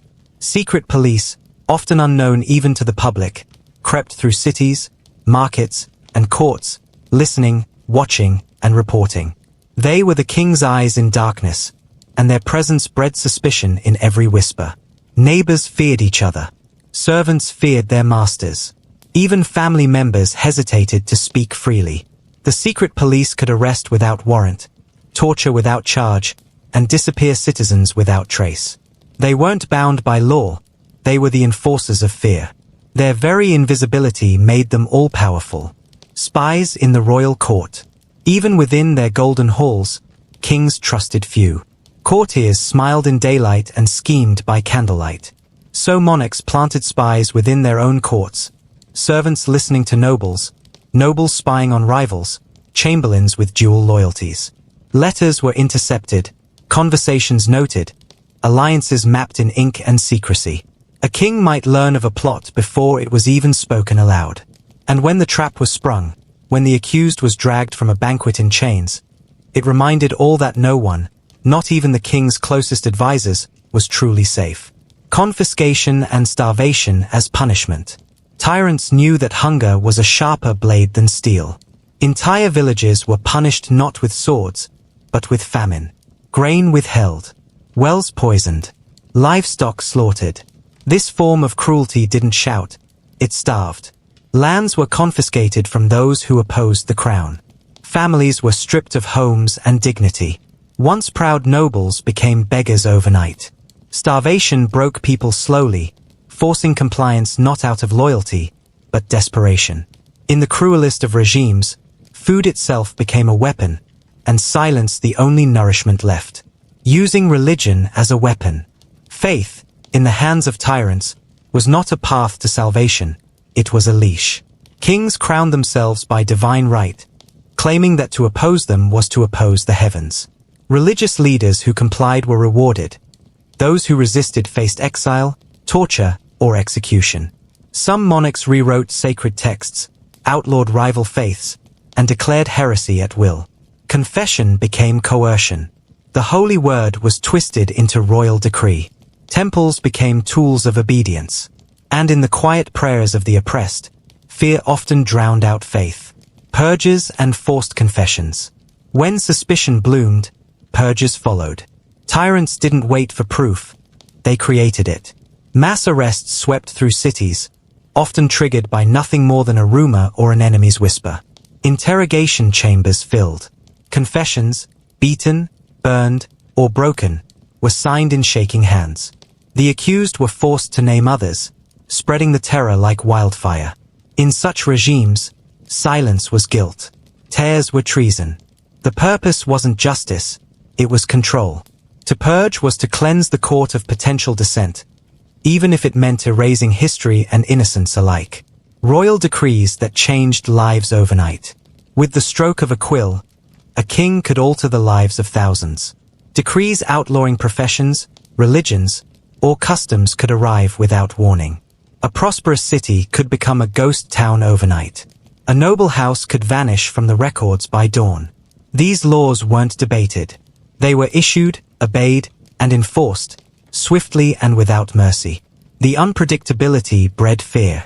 Citizens lived in anxious limbo, never knowing when a royal whim would shatter their world. The pen, in these hands, was as dangerous as any sword. Taxation as cruelty. In many tyrannical regimes, taxes weren't just a means of funding the state, they were instruments of punishment. Opponents paid more. Entire regions were financially suffocated. Farmers watched as their crops were seized. Merchants shuttered their shops under crushing levies. These taxes served no real economic purpose. Their goal was subjugation. To be taxed into ruin was to be reminded of one's place. Those who begged for mercy received none. And yet, each coin collected fueled the very system that oppressed them, making cruelty self-sustaining. The role of propaganda. Finally, No tyranny survives without lies wrapped in gold. Propaganda, through plays, poems, proclamations, and paintings, turned fear into virtue and violence into justice. Kings were painted as gods, their enemies as demons. History was rewritten. Monuments praised the very men who silenced history's voices. Schools taught obedience, not curiosity. Even songs sung by children were tools of control. The truth became a mirror shattered by a crown, replaced by reflections chosen by the throne. And in time, many forgot what freedom had once sounded like. The tools of tyranny are not always loud. Sometimes they are silent, unseen, or even accepted as normal. But they leave their marks in hollowed towns, broken families, and rewritten stories. When rebellion did erupt, and kings regained control, their vengeance was rarely quiet. Rebels were not just punished, they were made examples. The reprisals were theatrical, brutal, and unforgettable. William Wallace, the Scottish patriot, was drawn, hanged, disemboweled, beheaded, and quartered, his body sent to different parts of England as a warning. Rebels in feudal China were buried alive. In India, entire rebel families were tied to cannons and blown apart. Such wrath wasn't just about justice, it was about legacy. Tyrants believed that yet history remembers. And in the soft telling of these tales, we see not only what once was, but what must never be again. Rebellion and retribution. History is not only the tale of kings who ruled with iron hands, but of those who dared to resist. Beneath every gilded throne was a ground that trembled with unrest. When cruelty rose too high, even the most oppressed found the strength to rise. But rebellion, in the world of medieval tyranny, was rarely heroic. It was bloody. It was tragic. It was often crushed before it began. And yet, in each act of defiance, we find a whisper of humanity refusing to bow forever. Peasant revolts and brutal suppression. They had no armor, no banners, no songs of glory, just pitchforks, torches, and tired hands calloused from years of toil. The peasants, for so long the backbone of kingdoms, sometimes snapped under the weight of endless taxes, starvation, and injustice. From the English peasants' revolt of 1381 to the German peasants' war of the 16th century, these uprisings were desperate cries, not political strategies. They stormed castles, burned manors, and for a brief moment, made kings tremble. But the answer came swift and merciless. Royal armies descended. Villages were burned. Leaders were executed, heads placed on spikes, bodies left as warnings. The dream of freedom was drowned in blood, and silence fell again upon the fields. Crusades gone wrong. Not every crusade led to holy victory. Some, fueled by fanaticism and royal ambition, devolved into chaos and catastrophe. The Children's Crusade of 1212, tens of thousands of young boys and girls marching toward the Holy Land, ended in slavery and death, never reaching their destination. Other crusades were misdirected entirely. The Fourth Crusade, meant for Jerusalem, instead sacked Christian Constantinople in 1204. Greed overtook faith, and a city of beauty was pillaged, its relics stolen, its churches desecrated. Kings called it divine will. The people called it betrayal. In the eyes of history, it was madness cloaked in piety. The retribution that followed, both divine and political, unraveled empires and exposed the folly of blind devotion to power. The heretic hunts. Rebellion was not always with swords. Sometimes, it was in ideas. When those ideas threatened the throne or the church, they were labeled heresy and hunted. The Inquisition, born from fear and control, swept through towns with questions that had only one answer: confession. Those accused of heresy were tortured until they spoke what the crown or church wished to hear. Burning at the stake became not just punishment, but spectacle. In France, Spain, and beyond, bonfires consumed not only bodies, but books, beliefs, and hope. Heretic hunts were political tools, masked as spiritual cleansing. A whisper of doubt could lead to the flames. And in the ashes, kings claimed peace. The burning of towns. Rebellion often sparked in clusters, villages resisting taxes, towns defying soldiers, cities siding with rival claimants. The royal response was often the same: fire. Towns were set alight as warnings. In Scotland, during Edward I's conquest, entire settlements were burned to the ground. In France, during the 100 Years' War, flames danced across the countryside as English and French armies razed homes in retaliatory fury. The fires didn't discriminate. Children, elderly, livestock, and memories were consumed alike. For tyrants, fire was quick, visible, and final. It reminded all that kings held the power not just to govern, but to erase. Massacres in the name of peace.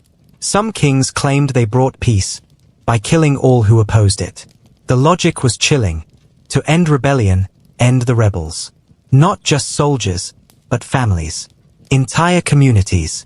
The massacre at Béziers in 1209, during the Albigensian Crusade, saw thousands slaughtered, including women and children. Kill them all, the papal legate reportedly said, God will know his own. Peace, in this context, meant submission or death. From the St. Bartholomew's Day massacre in France to countless smaller atrocities lost to time, blood was often the price of a king's version of order. And the silence that followed such massacres was not peace, but trauma. Civil wars fueled by tyranny. When oppression became unbearable, sometimes even nobles took up arms. Civil wars, unlike foreign conquests, tore kingdoms from within. Brother fought brother.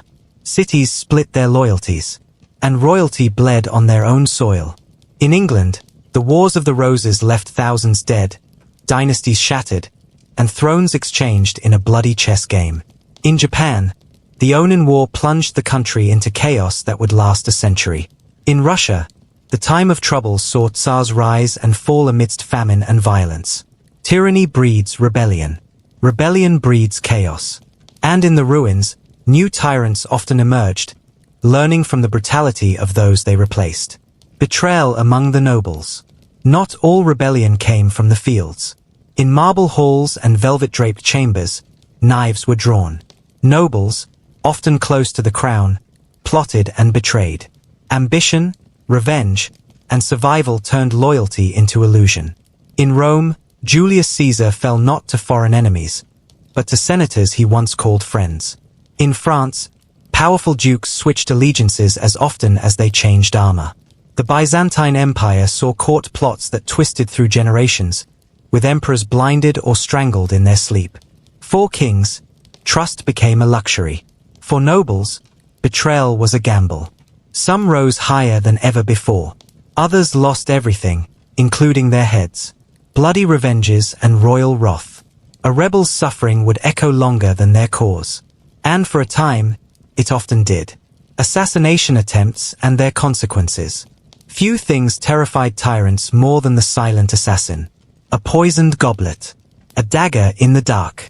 A fall from a tower that looked too convenient. Kings surrounded themselves with guards and food tasters, but fear seeped in. Some survived. Julius Caesar's adopted heir Augustus dodged conspiracies for decades. Others weren't so lucky. Ivan the Terrible of Russia, though paranoid, accidentally killed his own son in a fit of rage, believing him a threat. Henry IV of France was stabbed in his carriage. Every failed attempt led to crackdowns. More arrests. More torture. More fear. Assassins might miss their mark, but they never failed to change history's course. Kings who died by the sword. For some tyrants, justice came not in courts or uprisings, but in steel. The sword, long a symbol of their power, sometimes turned against them. Richard III of England fell on the battlefield, crying for a horse amidst chaos. Charles I of England met the executioner's axe after a trial by his own people. Louis XVI was guillotined in front of a crowd that once cheered him. In these rare moments, the invincible became mortal. A king's death by sword, or by noose or axe, sent a message across the ages. Even those who seemed divine could bleed. And in that truth, rebellion found its breath. Rebellion and retribution, the rhythm of the oppressed and the oppressor, have echoed through centuries. Though tyrants often silenced their foes, they could not erase them completely. Their stories live in the ashes of burned villages, in whispered legends, and in the quiet courage of those who dared to stand. The history of tyranny is incomplete without the history of those who resisted it. However brief their defiance, however tragic their end, they remind us that even in the darkest chapters, there was always a flicker of light. Legacy of fear, how they are remembered. Time, the great eraser of details, rarely forgets fear. The legacies of tyrants linger like the chill of a long-forgotten winter night.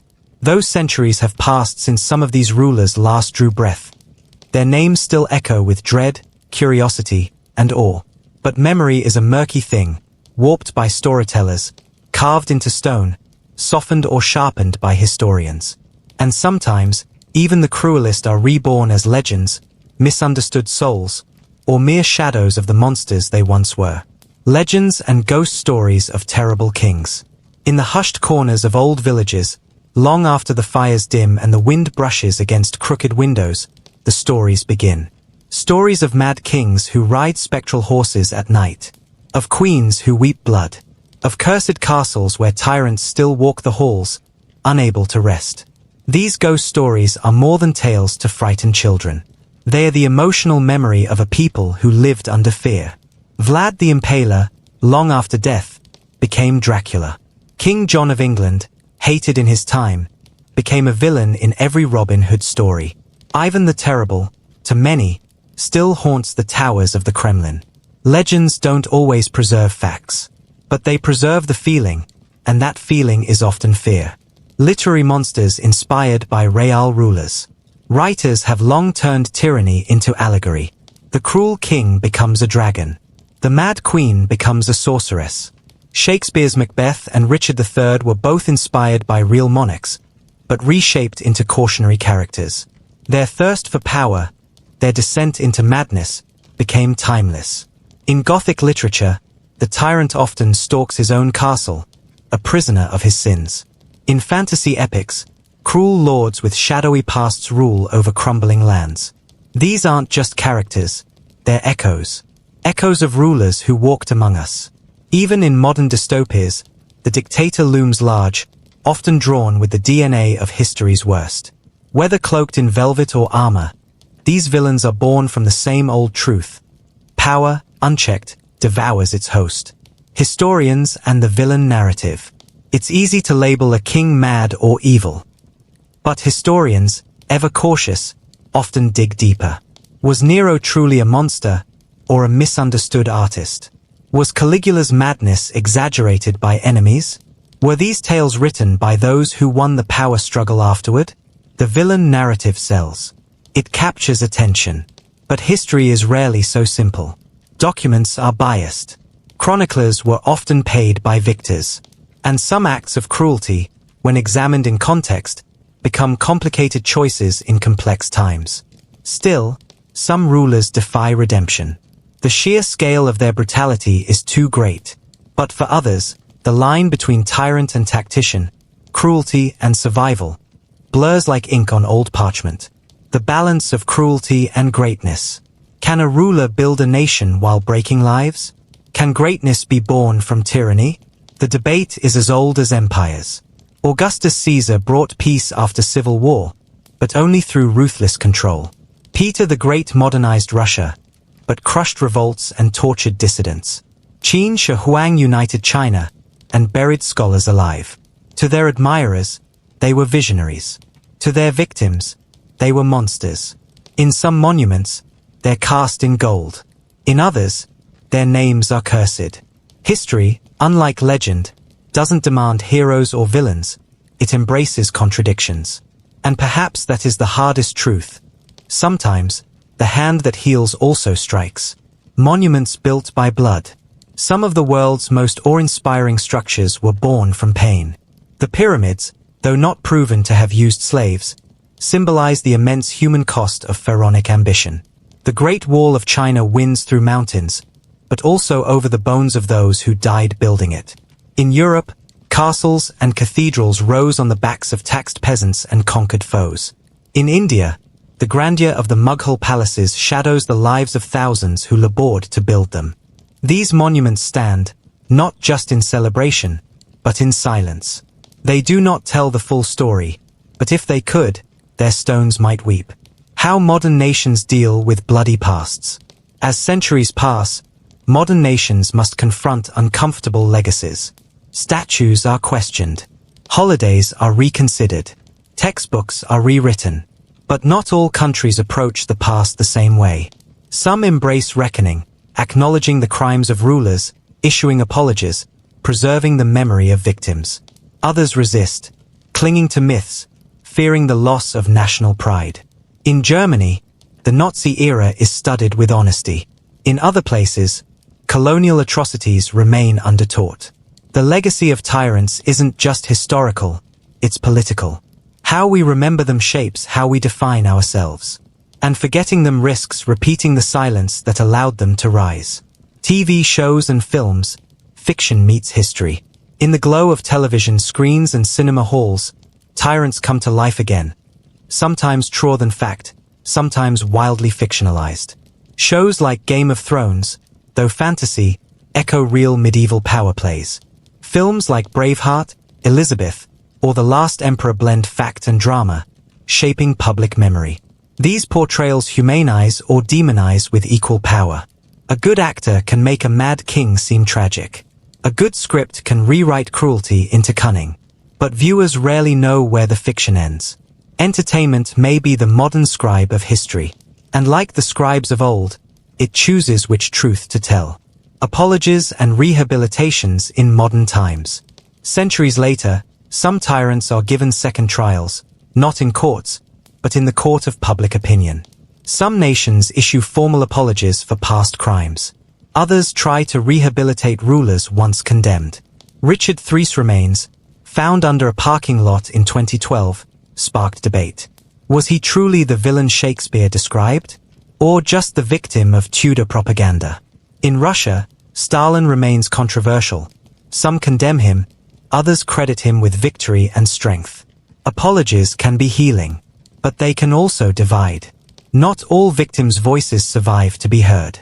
And not all tyrants deserve redemption. But history never stops being re-examined. The debate. Were they misunderstood? Some historians now ask, what if they weren't mad, just strategic? What if their cruelty was context, not character? Take Emperor Nero, reviled as a pyromaniac, now possibly seen as a scapegoat. Or Mary I of England, long branded Bloody Mary, who ruled during a violent time for all religions. Even Attila the Hun, to his own people, was a unifier. Time softens edges. But danger lies in forgetting the cost. Tyranny, even if born of fear or necessity, still leaves scars. To say they were misunderstood is to invite nuance. To say they were saints is to forget the screams of the silenced. The haunting echoes of medieval tyranny. As we close this journey through the dark halls of power, we find that the echoes still linger. In the silence of old fortresses. In the laws shaped by fear. In the lullabies turned to legends. Tyranny may seem like a relic of the past, but it casts long shadows. It warns us about ambition, about silence, about forgetting. And it reminds us that power, when left unchecked, can twist even the brightest minds into darkness. So we remember, not to glorify, not to romanticize, but to hold a mirror to our own times. Because in every age, the seeds of tyranny lie dormant, waiting.